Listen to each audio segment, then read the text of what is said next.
The smart education YouTube channel. तो आज हम डिस्कस करेंगे सल्फोनेशंस ऑफ द बेंजीन कि बेंजीन के जो केमिकल रिएक्शंस होते हैं उनमें एक हमने डिस्कस किया था हेलोजिनेशंस ऑफ बेंजीन, जिसमें एक क्लोरोबेंजीन की फॉर्मेशन करवाई या ब्रोमोबेंजीन की फॉर्मेशंस करवाई। आज जो टॉपिक हमारे पास है एक बेंजीन का सल्फ्यूरिक एसिड के साथ रिएक्शन करवाकर बेंजो सल्फोनिक एसिड की फॉर्मेशंस करना और इसी में से एमसीक्यूज पॉइंट्स को निकालना। कौन से हमारे पास एमसीक्यूज पूछे जाते हैं? देखिए, अगर आप इस बेंजीन का रिएक्शंस करवाते हैं एक H2SO4 के साथ सल्फ्यूरिक एसिड के साथ एक हमारे पास 80 सेल्सियस पे, ये कहलाता है हमारे पास कंसंट्रेटेड सल्फ्यूरिक एसिड या फ्यूमिंग सल्फ्यूरिक एसिड कहलाता है। अगर इस कंसंट्रेटेड सल्फ्यूरिक एसिड के साथ आप रिएक्शन करवाते हैं तो जो हमारे पास प्रोडक्ट बनता है वो प्रोडक्ट हमारे पास बनता है बेंजो सल्फोनिक एसिड की फॉर्मेशन हो जाती है। यहाँ पे हमारे पास SO3H यहाँ पे इसके साथ लग जाता है, प्लस में वाटर, यहाँ से क्या होता है कि फॉर्मेशन होता है। अगर इसी बेंजीन को आप रिएक्शन करवा रहे हैं किसके साथ, एक ओलियम सल्फ्यूरिक एसिड के साथ रिएक्शन करवा रहे हैं। कौन सा? ये हमारे पास H2 हमारे पास H2O7 फार्मूला होता है ओलियम सल्फ्यूरिक एसिड के साथ। तो प्रोडक्ट जो हमारे पास बनता है वो प्रोडक्ट्स हमारे पास यहाँ पे बनता है हमारे पास meta benzo sulphuric benzoic acid sulphonic acid. यहाँ पे हमारे पास SO3H और प्लस में एक SO3H यहाँ पे इसके साथ लग जाता है और ये बेंजीन कंपाउंड्स की 5 इलेक्ट्रॉन्स हैं। तो ये दो रिएक्शंस हैं। इन दोनों रिएक्शंस के मैकेनिज्म को समझते हैं कि ये प्रोडक्ट कैसे बना और प्लस में ये प्रोडक्ट कैसे बना। यहाँ पे एक और भी कंपाउंड यूज किया जाता है कि जब आप इसका रिएक्शन करवाएंगे किसके साथ, H2SO4 कंपाउंड्स यूज करेंगे, लेकिन BF3 कंपाउंड्स के प्रेजेंस में, ये हमारे पास इसकी प्रेजेंस में अगर आप इसका रिएक्शन करवा रहे हैं तो प्रोडक्ट हमारे पास क्या बनता है, ये बेंजीन कंपाउंड्स सेम हमारे पास यहाँ पे बनता है और उसके साथ यहाँ पे SO3H सल्फोनिक एसिड और इसके साथ जो बनता है वो हमारे पास यहाँ पे एक BF हमारे पास S के साथ यहाँ पे एक सॉलिड फॉर्म में प्रोडक्ट्स की फॉर्मेशंस होती है। अब इन तीनों प्रोडक्ट्स के मैकेनिज्म को समझते हैं कि एक H2SO4 के साथ रिएक्शन करवाकर बेंजो सल्फोनिक एसिड और मेटा बेंजो सल्फोनिक एसिड किस तरीके से बन रहा है। देखिए, सबसे पहले हमारे पास मैकेनिज्म को समझने से पहले हमारे पास पहला जो मेथड होता है वो होता है कि जनरेशन ऑफ द इलेक्ट्रोफाइल। आप इलेक्ट्रोफाइल की क्या करवाएं, जनरेशंस करवाएं, इलेक्ट्रोफाइल यहां से बनाए। तो किस तरीके से हमारे पास यहाँ पे हम एक H2SO4 का 2H2SO4 का डिकम्पोजिशन करवाते हैं तो प्रोडक्ट हमारे पास बनता है एक H3O पॉजिटिव बनता है, प्लस में HSO4 हमारे पास नेगेटिव बनता है, प्लस में SO3 हमारे पास न्यूट्रल बनता है। इनमें से जो हमारे पास इलेक्ट्रोफाइल तौर पे हम यूज करते हैं वो हम यूज करते हैं इस कंपाउंड्स को, SO3 को कंपाउंड्स को यूज करते हैं। एक न्यूट्रल कंपाउंड्स होता है।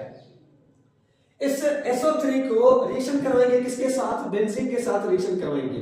ये जो हमारे पास बेंजीन कंपाउंड्स था, पाई इलेक्ट्रॉन्स और ये पाई इलेक्ट्रॉन्स, आपने रिएक्शन करवाया इस कंपाउंड्स को SO3 के साथ। ये कंपाउंड्स हमारे पास न्यूट्रल फॉर्म में एग्जिस्ट करता है।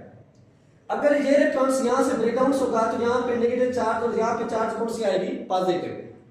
तो अब ये इलेक्ट्रोफाइल बन चुका तो ये पाई इलेक्ट्रॉन्स यहाँ पे क्या करता है, अटैक करता है इस इलेक्ट्रोफाइल को अपनी तरफ क्या करता है, अट्रैक्ट करेगा। तो हमारे पास क्या बन जाएगा, इसमें से ये कंपाउंड्स हमारे पास बन जाएगा। कौन सा कि इसमें से हमारे पास ये अब यहाँ पे चार्ज आ गई पॉजिटिव, पाई इलेक्ट्रॉन्स और इसके साथ सल्फर के साथ एक ऑक्सीजन, ये दूसरा ऑक्सीजन और इस ऑक्सीजन के ऊपर कौन सी charge, negative charge, sulphonium ions हमारे पास बन चुका। अब यहाँ पे क्या होगी कि सिग्मा कॉम्प्लेक्स फॉर्मेशन होगी। कौन सी, ये जो पॉजिटिव चार्ज है, क्योंकि ये पाई बॉन्ड ब्रेकडाउन हुआ तो यहाँ पे नेगेटिव यहाँ पे पॉजिटिव चार्ज है। तो ये बॉन्ड यहाँ पे ट्रांसफरिंग करेगा तो यहाँ पे क्या चार्ज आएगी, पॉजिटिव। तो हमारे पास क्या बन जाएगा, ये बेंजीन कंपाउंड्स और उसके साथ ये हमारे पास SO3 नेगेटिव और ये अब यहाँ पे पाई बॉन्ड्स और यहाँ पे पाई बॉन्ड्स और इस जगह पे कौन सी चार्ज आ गई, पॉजिटिव चार्ज आ गई। उसके बाद ये पाई इलेक्ट्रॉन्स दोबारा यहाँ पे जंप करेंगे इसको एक स्टेबल मॉलिक्यूल्स फॉर्मेशन करने के लिए।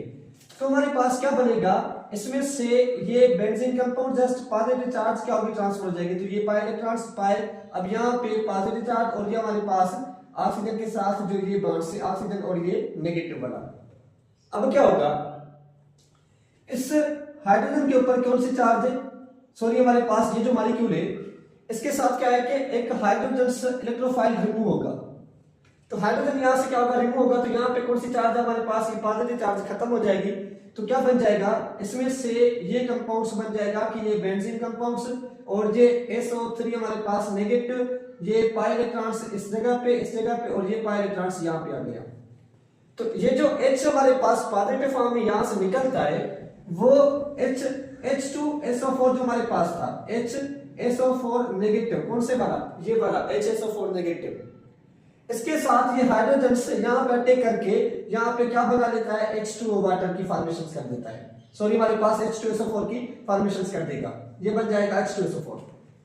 अब क्या होता है कि ये जो हमारे पास बेंजीन कंपाउंड है, इस बेंजीन कंपाउंड के साथ ये जो हमारे पास SO3 नेगेटिव है, इसके साथ रिएक्शन करेगा H3O पॉजिटिव, कौन से वाला, ये H3O पॉजिटिव वाला। तो इसमें से एक हाइड्रोजन रिमूव होगा इसके साथ, तो हमारे पास क्या बन जाएगा, ये बेंजीन कंपाउंड, और बेंजीन के साथ यहाँ पे लग जाएगा SO3 हमारे पास H प्लस में क्या बनेगा, इसमें से ये H2O वाटर यहाँ से क्या होता है कि बाहर निकल जाता है। तो ये एक मैकेनिज्म होता है किसका, इस रिएक्शंस का, कि इसके अंदर जो हमारे पास एक बेंजोसल्फोनिक एसिड की फॉर्मेशन हो रही है। बेंजोसल्फोनिक एसिड हमारे पास कंपाउंड्स जो होता है ये एसिडिक फॉर्म में एग्जिस्ट करता है, क्योंकि इसके पास H+ आयंस रिलीज करने की एबिलिटी है, एक H+ आयंस रिलीज कर सकता है, इस वजह से हम इसको नाम देते हैं किसका, बेंजोसल्फोनिक एसिड का नाम देते हैं। तो ये पॉइंट्स आपके क्लियर हो मैकेनिज्म में कि जो बेंजोसल्फोनिक एसिड के अंदर इलेक्ट्रोफाइल यूज किया जाता है, वो इलेक्ट्रोफाइल हमारे पास क्या होता है कि SO3 हमारे पास न्यूट्रल होता है, ये एज अ इलेक्ट्रोफाइल तौर पे क्या हो रहा है कि यहाँ पे रिएक्शंस कर रहा है, और ये हमारे पास एक प्रोटिक इलेक्ट्रोफाइल होता है, एक हमारे पास कौन सा, एक प्रोटिक पोलर एक इलेक्ट्रोफाइल है। उसके बाद ये जो आपने इसके अंदर H2SO4 यूज किया है, ये हमारे पास एज अ कैटलिस्ट तौर पे काम कर रहा है, इसके अंदर रिएजेंट आपने यूज किया है। बाकी जो हमारे पास अगर आप H2 ओलियम सल्फ्यूरिक एसिड आप यूज करते हैं तो आपके पास मेटा बेंजोसल्फोनिक एसिड की फॉर्मेशन होगी। अगर आप यहाँ पे इस BF3 को आप यूज करते भी हमारे पास क्या होगा, एक बेंजोसल्फोनिक एसिड बनेगा, लेकिन मेटा बेंजोसल्फोनिक एसिड की फॉर्मेशन नहीं करेगा। तो ये मैकेनिज्म में आपकी पॉइंट्स क्लियर है। तो ये जो हमारे पास ये था ना, इसको हम नाम दे किसका, सिग्मा कॉम्प्लेक्स का नाम देते हैं। ये हमारे पास क्या कहलाता है, सिग्मा कॉम्प्लेक्स कहलाता है, इसको हम कहते हैं सिग्मा कॉम्प्लेक्स की फॉर्मेशंस कहते हैं, जो बीच में हमारे पास डिलोकलाइजेशंस हो रही थी। तो अब इस एमसीक्यू इस मैकेनिज्म के अंदर अगर आपको कोई भी कंफ्यूजन है, कोई भी क्वेश्चन है, तो आप हमें कमेंट में पूछ सकते हैं। इंशाल्लाह हम नेक्स्ट वीडियो जो नाइट्रेशन ऑफ बेंजीन होगा उसमें ये सारी पॉइंट्स आपकी क्या करवा देंगे।